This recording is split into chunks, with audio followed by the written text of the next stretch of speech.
On this episode of Three Tool Players, we take a look at the first month of the season by way of a little game we call True or False. An ESPN writer riles Brian up, and the Orioles are bad, but local Baltimore eateries are great, and we pursue a sponsorship. All this and more on this episode of Three Tool Players. Welcome to Three Tool Players. I'm Chris Spear, and alongside me, as always, are the Hammer brothers, Brian and Dan Hammer. Say hello to the internets, fellas. Hello to the internets, fellas. Ahoy, ahoy. We have a full month of baseball behind us now. We've gone through the entire month of April, and as we're sitting here in the first week of May, there are a few things that have started to come to light, and like every other baseball podcast or show, it's time for some hot takes. The way we do it, though, is by way of a little game we like to call True or False. And we're going to start with a hot take that didn't actually come from us. It comes from Jeff Passan, who is a writer for ESPN.com, who thinks that there are 7 teams in the National League that are better than the best in the American League, which are the Yankees and the Tigers right now. Passan thinks that the Dodgers, Padres, Mets, Cubs, Giants, Phillies, and Diamondbacks are all better than the Yankees and Tigers at this point. True or false, gentlemen? There are 7 teams in the National League that are better than the best in the American League. I guess I'll take this because it's my team that's under fire, right? Here's what I have to say. I say false. Here's why. It's not because those teams are better. It's because the source that is quoting this is a complete sensationalist and nothing more. Ooh, shots fired, Jeff Passan. Jeffrey Passan is nothing but straight basura. Stats aside, are you really going to take the word from a man who laid down his Hall of Fame vote one year just because a revered Hall of Famer had asked the baseball writers not to vote for the steroid-era players like Bonds and Clemens? This guy, I'm sorry, but he's more interested in making a statement about himself instead of serving the masses. This is not a journalist. This is a soothsayer pretending to be objective. Man, just do your job. Report the facts and keep your biased views to yourself. He also has a stupid smug face that the cold, bitter wind in Syracuse just could not fix. The locals call it a lake effect, but who really knows? Dan, I throw it to you. What do you say after that, Dan? Go ahead. What do you say, man? Well, okay. Well, I guess I'll just follow it up with some stats. I feel like Passan throwing the D-backs in there was just a D-back move. Oh, I see what you did there. Yeah, you like that? I like that. I see that. So, I don't know. I mean, like the Diamondbacks, very good team. Don't get me wrong, but are they on the same tier as the Yankees and the Tigers?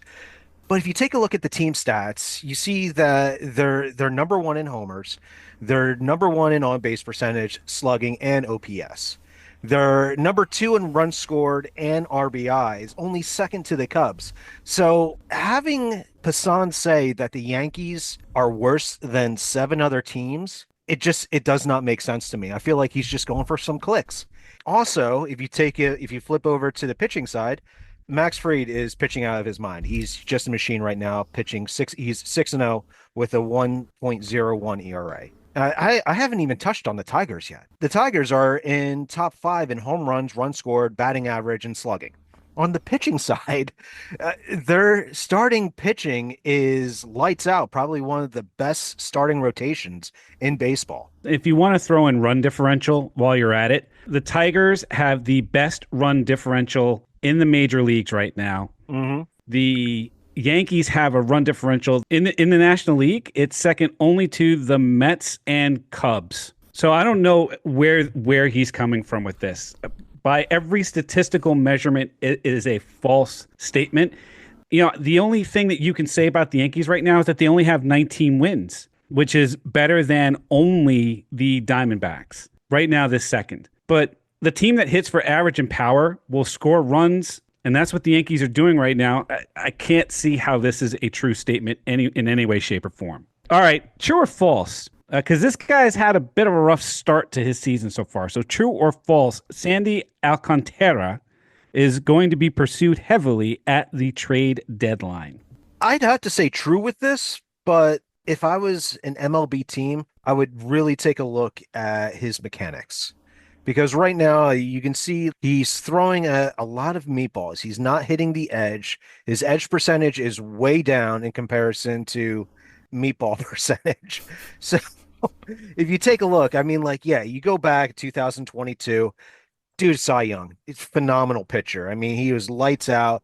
He was a horse just pitching like multiple innings. He was kind of like the CC Sabathia of 2021, 2022, who was just an innings eater and just strikeouts, over 200 strikeouts with both years. The only thing, though, is it doesn't look the same right now. I mean, being out of the season for all of 2024, coming back 2025, he's just not there.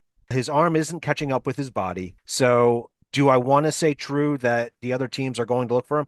Absolutely. But I doubt with what he's doing right now with an over 8 ERA, I don't know if teams will give him a chance. The possibility is there. Spear, my take on this is I'm going to say that it's false, all right, for a couple of reasons, right? Because the question itself is Alcantara is going to be pursued heavily at the trade deadline. I say false because I think it's way too early in the year to say that he'll be heavily sought after. If his May equals anything resembling his April, he'll be moderately pursued. If his May and his June equal his April performance, then he's going to be mildly pursued. It's still very much an economical risk versus reward here, right? Who's got deep enough pockets to take him on if the risk is too high? And there's really only a handful of teams that have that kind of buying power to say, you know what, we'll take him on, and it could be potentially just a defensive move. But on second thought, though, I hope it's not the Yankees. I hope it's not the Yankees that are dipping into their wallets for this. Spear, ask me why. Why? Because you cannot spell Alcantara without can't. And I don't know about you, but I don't want that kind of bad mojo in my clubhouse. That's terrible, and you should take several laps. The answer to this is very obviously true. The answer to this is very obviously true, and he did have a brutal April. He finished the month with an ERA over 8.31 in 6 starts, which is a full 5 runs higher than his career average.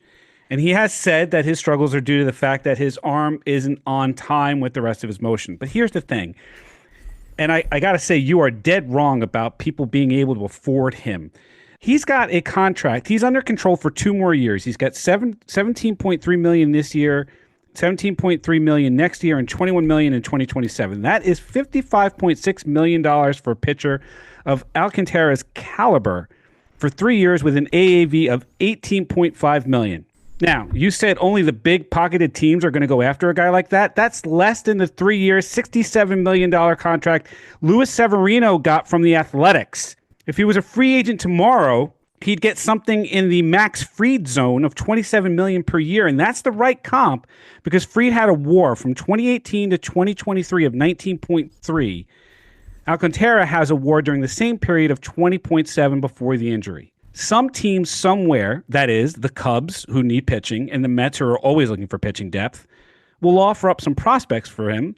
The question is, which ones? If Alcantara comes all the way back sometime in May and June and looks like the pitcher from 2023, you could see the Mets or Cubs giving up some really good prospects. If not, the price goes down for those kinds of teams.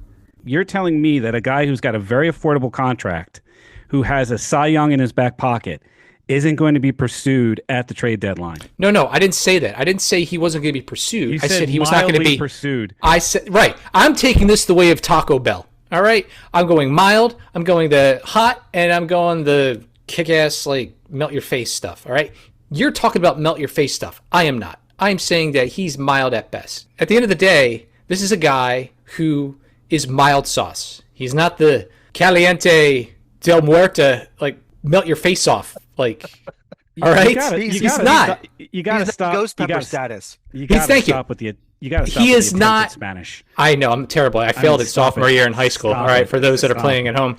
Here, I'll simply say this. All right, if you're looking at, in terms of demand, nobody's going to come running to take on, regardless of how affordable his contract is. But if this guy's not able to produce now, I mean, is he worth that discount that you're putting up? You're putting that discount against something was his Cy Young year and you're thinking about potential, fine. That's part of that risk/reward. I'm simply making a point to say that it's not going to be as heavy as you think it's going to be if his numbers persist. If he has an +8 ERA, I doubt he's still even keeping his starting rotation spot at that point. I don't think the demand is going to be as feverish as you think it's going to be if the numbers keep being as bad as they are. No, I disagree. I think the pedigree alone is enough to make teams jump towards him. And there's always the team that says we can fix him. We'll get him with our coaches. It's gonna fix him. It's gonna happen. Oh, he's a project. Oh, look at him. One day I'll save him. It's gonna happen. I'm telling you. It's the rom-com of the summer. I love hearing it, Spear. I can't wait to see the movie when it comes out. I'm telling you. All right. True or false, the Orioles are cooked and will not make the playoffs. Listen, I'm going to start off. This is absolutely true, and I don't even know why I'm even going to waste a breath on the Orioles, because seriously, what I would like to do is give a shout out to 2 outstanding eateries in the Baltimore area if you happen to be near the ballpark. The first one you should do, and take this very seriously, are the Fried Pickle Spears. Get it, Spear? Spears? Fried Pickle Spears at Pickles Pub, right across the street from Camden Yards. The other is a little place called Abbey Burger. There's several locations, but I'm very fond of the one in Fells Point. They have the best burgers in town, and they're not afraid to take a chance in serving customers exotic meats like camel or kangaroo.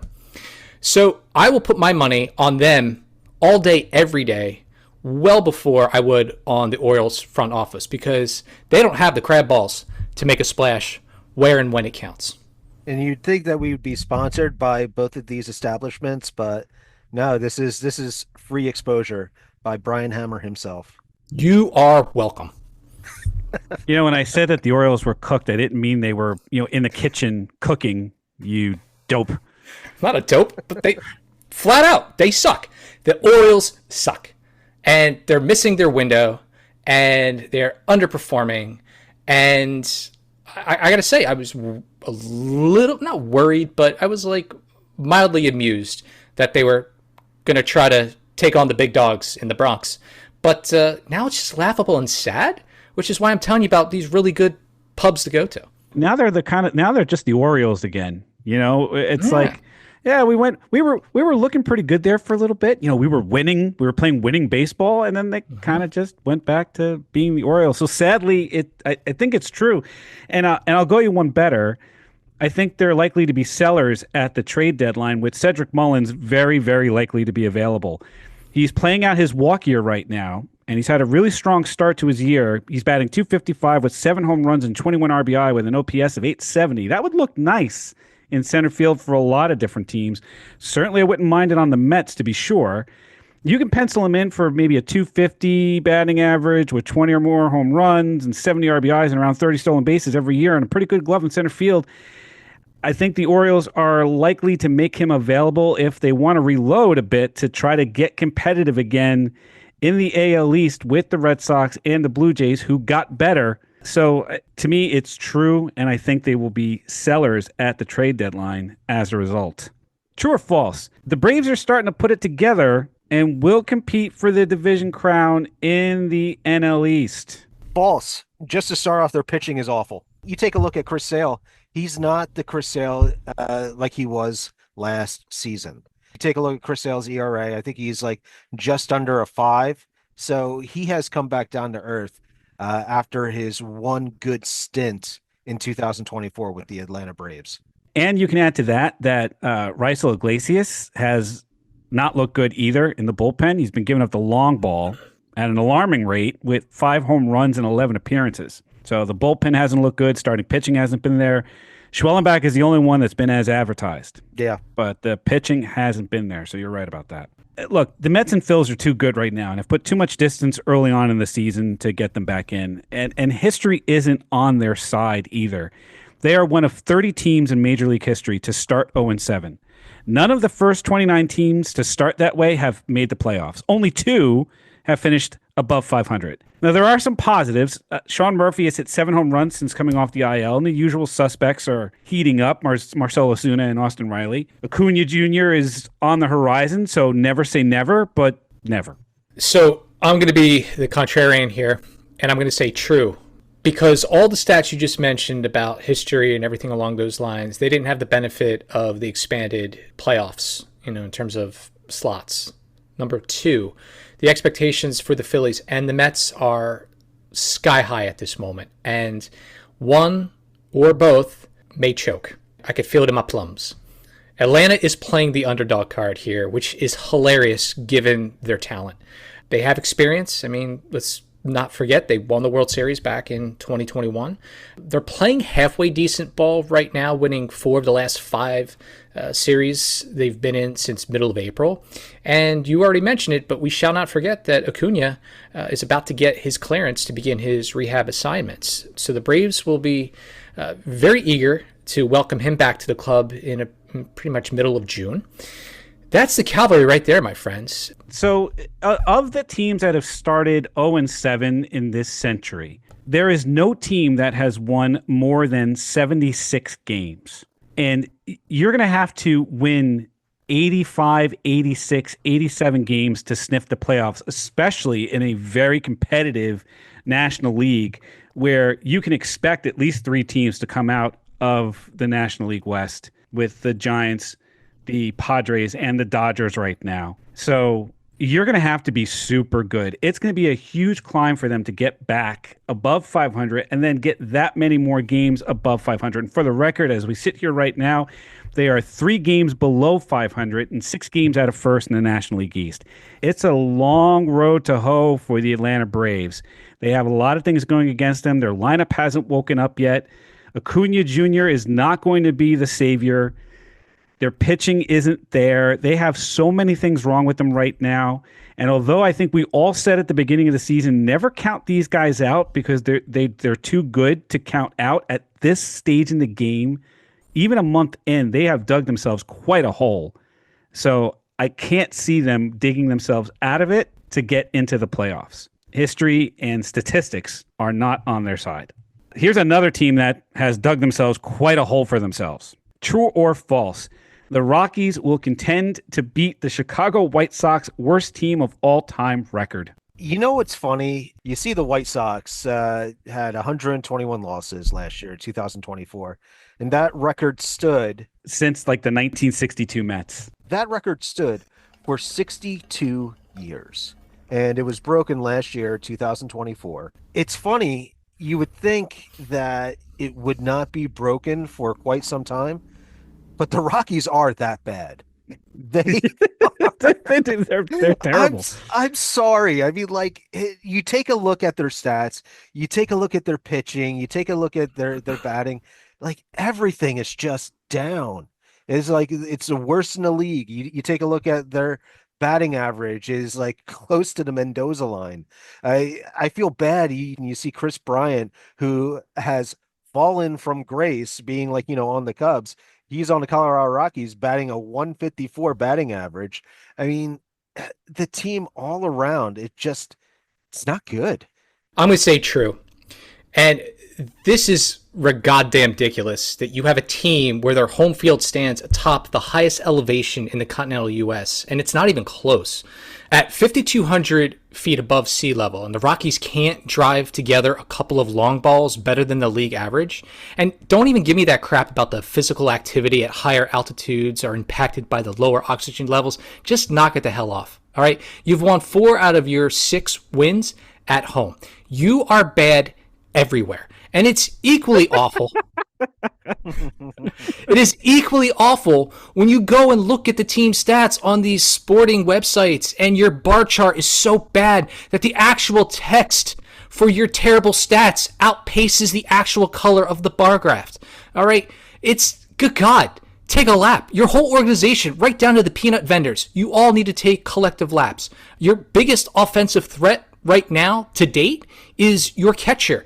With a really cool name, by the way, though. His name's Hunter Goodman.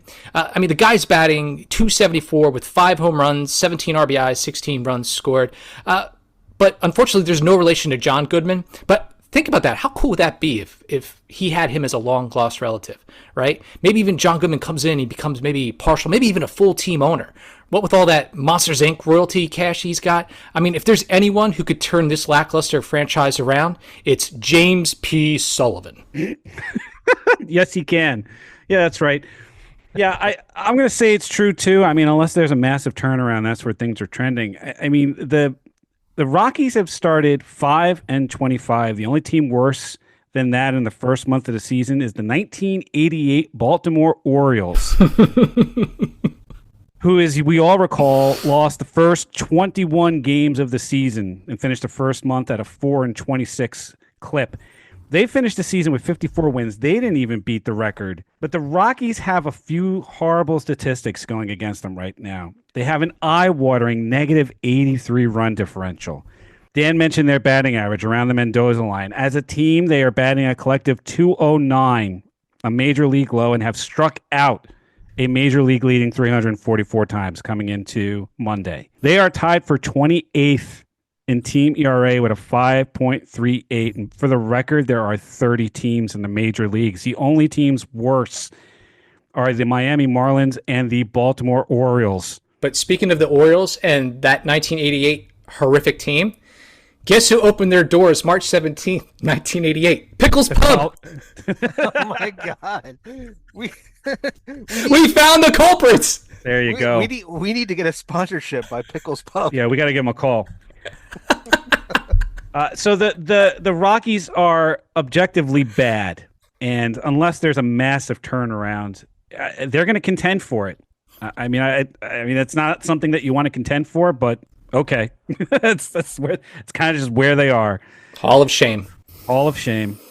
And it would be crazy, right, to think that this record falls twice in 2 years after it being there for 60-something. I mean, that's bananas, but I mean, that's just where you are right now. That's unfortunate. All right, how about another team that's actually on the upswing? Let's turn this thing around.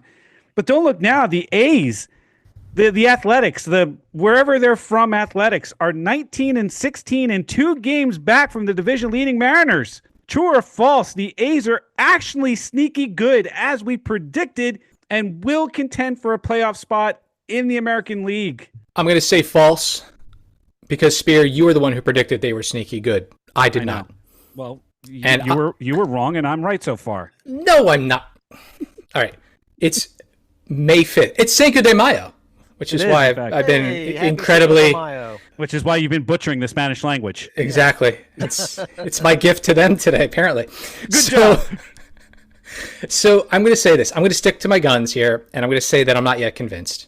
All right. I think the starting pitching is going to let up after a while, and that bullpen, which is an eyesore, is going to be a real issue for them, and it's really going to show in their win-loss columns in the future. Brian's not taking the cheese, Dan. What do you think? It's sad to say, but I agree with him. I also have to say false.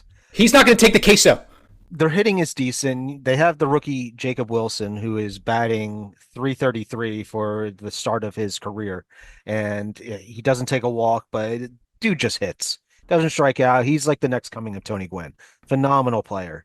So their hitting is on. Like, their batting average is ranked 9th in the league, but their run differential, like going up against these other teams, their run differential is -22.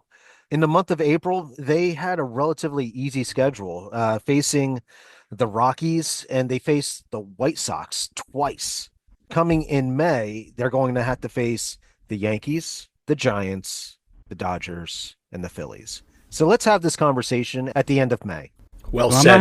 I'm not having it at the end of May. I'm having it now, and I'm sticking to my guns. I'm staying true. Yeah, they're a little ahead of schedule, but to quote Coach Brown from Major League, there are some real ball players in there. Mm-hmm. Tyler Soderstrom had an April to remember with 9 home runs, 24 RBIs, and a .905 OPS. Jacob Wilson, as you said, has looked really good early. Severino has been okay. JP Sears has started the year 4-2 with a 2.94 ERA. Some help was on the way. Gunnar Hoagland came up and made his Major League Baseball debut with 6 innings of 1-run ball, with the only run that he gave up being a home run to Dane Myers. So put that one in his record books. You said it. You got it right. The bullpen is struggling. Last year's Rookie of the Year candidate, Mason Miller, is rocking a nearly 5 ERA, but with only one blown save. All that said, the AL West is not good, so who knows? This team played 500 ball in the second half of the season last year. After the All-Star break, they played 500 ball, and they're playing winning baseball right now. I certainly wouldn't say false to this. Well, you take the other teams into consideration. That is the weakest division in the AL right now, because that's right. You take a look at the AL East, you take a look at the AL Central. Those are two good divisions. The AL West, that one's struggling right now. So you know what, Spear? You might be right. They could slide in there because there's not really that much of competition in the AL West. Here's where it's going to get rough, and it's called your ownership. Your ownership, you don't think they're going to show up during the trade deadline and say, hey, look at this beautiful, beautiful buffet of talent that we have in front of you. Sure, why don't you be buyers here, and we'll just take as many prospects as possible. We'll get as many of X, Y, Z. Yes, they are. Don't shake your head no, because this is what they do. All right, Oakland's going to... Not with Vegas on the horizon. No. Ordinarily, I wouldn't have argued with you, but Vegas is on the horizon. Vegas is still on the horizon. They still got to build for Vegas, so this is not the team for Vegas. It's not. Yeah, but they got to build a brand. We said this the last time. They have to build a brand, and they build a brand with winning baseball. That's how you get people in the seats in Las Vegas.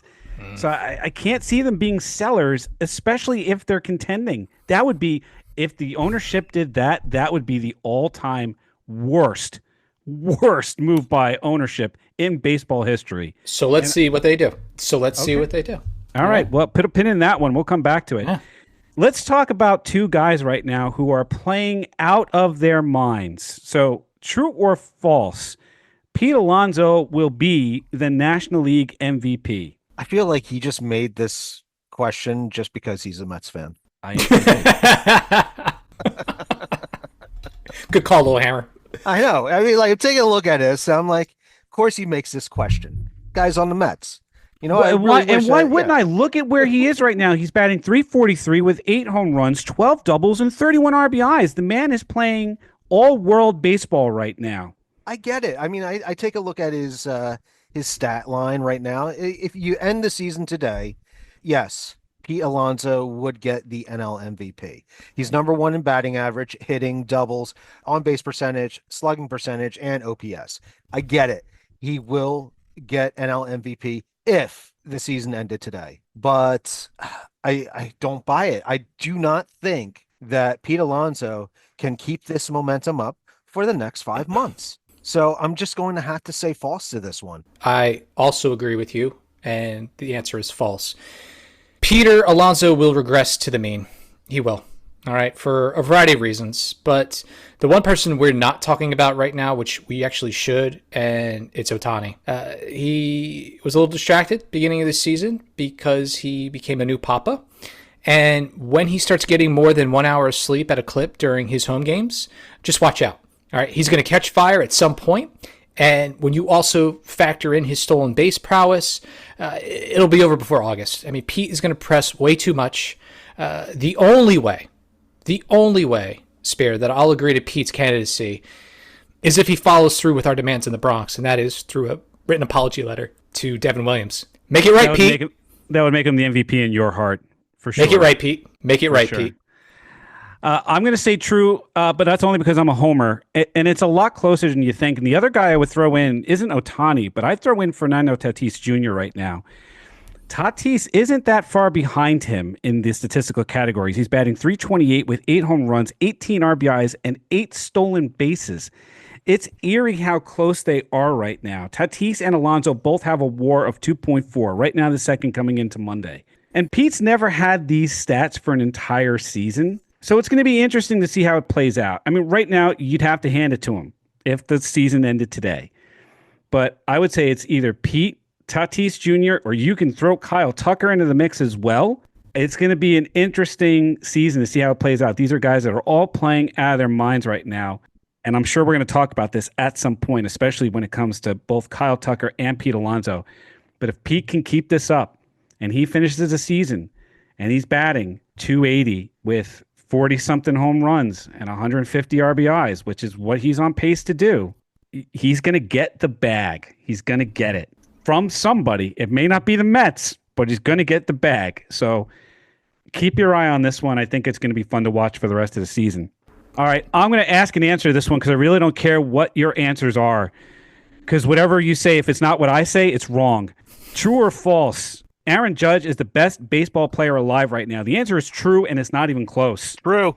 100% true. It's not even close. In his year 33 season, this past April, he had the following statistics. Batting average, 427, the highest in the major leagues. On-base percentage, 521, leads the MLB. Slugging percentage, 761. OPS, 1.282. Home runs, 10. Hits, 50. Total bases, 89. WAR, 2.9, leading the majors. Times on base, 73. Multi-hit games, 15. This is a guy who is at an age where the numbers should go down, not up. And that's what he's doing right now. He's got a chance to challenge more than a few single season records if he keeps up this pace.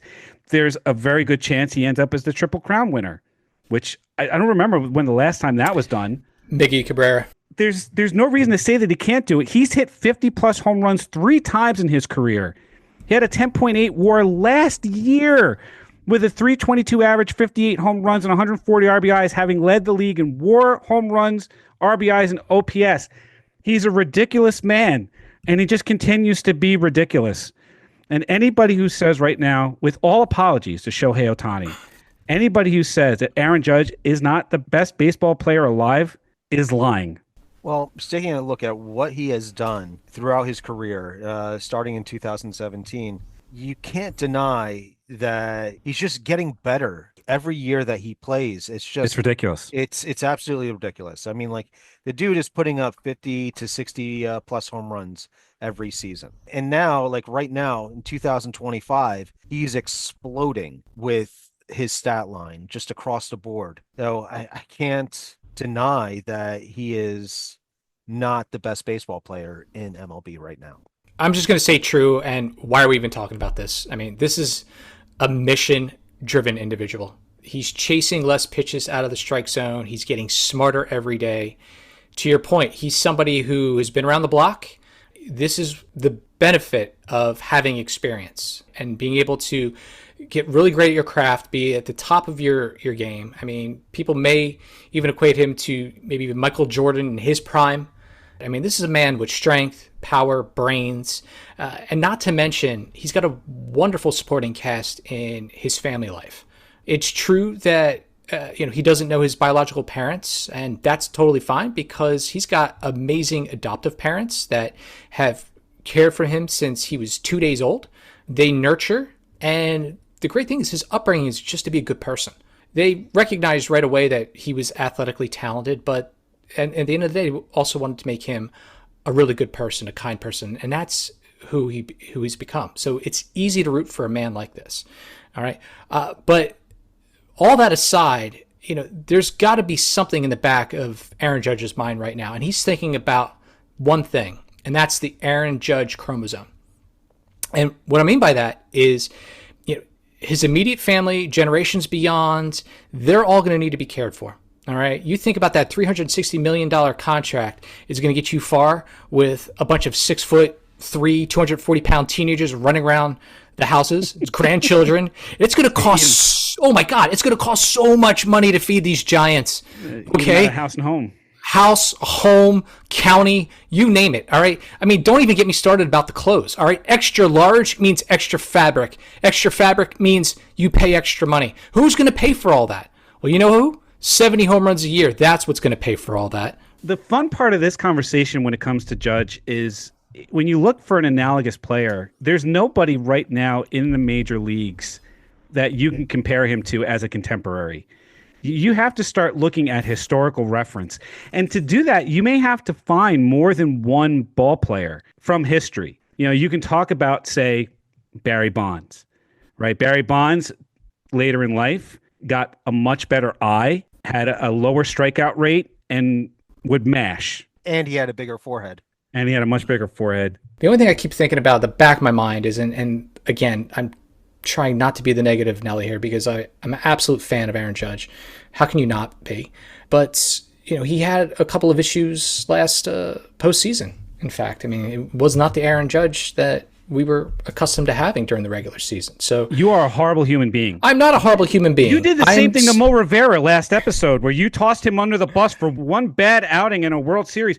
Can you not just enjoy what you have? Or do you just have to be this kind of a horrible human being where you have to throw I demand legends? Listen. Demand what else? What else could you I demand a World Series. That's what I want. out of I want a your World Series ring. Enjoy the ride. Enjoy when you have to draw analogies and comps to people like Williams, Bonds, Gwynn. You are in rarefied air. 3 people you just mentioned who had never won a World Series in their tenure in baseball. 0 rings between them. I want Aaron Judge. I want Aaron Judge to have that ring.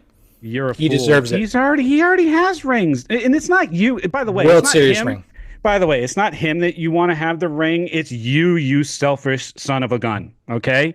You want to add another one to your Yankees 27 championships banner because that's just how egomaniacal you and every other Yankees fan is on the planet. Can you just not enjoy the ride that he's going on right now? Or do you have to be this kind of egomaniacal Machiavellian nut job like every other Yankees fan on the planet? No, not all of us, because half our fan base can't even spell Machiavellian. So there you go. God. All right, so this episode brought to you by who again, Brian? What's the name of this place? The Pickle something? Pickles Pub and Abby's Burgers. Oh man, they got Abby's Burger Bistro. That's a good job. That's a good job. So you can find every one of our episodes that aren't necessarily sponsored by Pickles on Spotify. Pickles Pub. You can find every one of those on Spotify, on Apple Podcasts, on YouTube, or wherever fine podcasts are sold. And you can follow us on TikTok at 3Tool Players, and you can follow us on X at 3Tool Pod. And you can find Pickles Pub at picklespub.com. How about that? Good times. For Brian and Dan Hammer, I'm Chris Beer. We thank you for listening to this episode of 3Tool Players. Bad baseball team, good fried pickles.